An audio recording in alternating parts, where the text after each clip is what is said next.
नवीन दिवस नवीन सुरुवात, तेच कॉलेजला जायचं 75% अटेंडन्ससाठी. आज होतं आमचं योगाचं प्रॅक्टिकल. सर गव्हर्नमेंट स्कूलला नेणार होते पण ते कॅन्सल झालं, म्हणून आम्ही आलो टाईम न वेस्ट करता आमच्या लायब्ररीला, कारण की आमची एक्झाम आली आमच्या जीवाशी.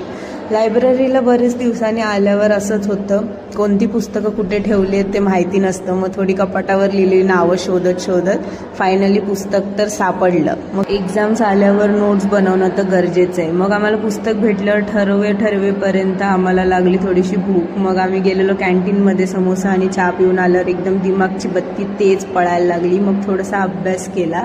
ही आहे आमची ताईरा, जिने अभ्यास नव्हता केला म्हणून आली आहे लायब्ररीमध्ये. मग आम्ही 4 वाजता कॉलेजवरून आल्यावर निघालो मेसकडे थोडा अभ्यास करायला. आमच्या हॉस्टेलमध्ये अटेंडन्स द्यायची प्रक्रिया आहे, जेणेकरून हॉस्टेलवाल्यांना माहिती पडेल कोण कुठे पळून वगैरे तर नाही गेलं. मेसमध्ये जेवण चांगलं नसल्यामुळे खाल्ली मॅगी.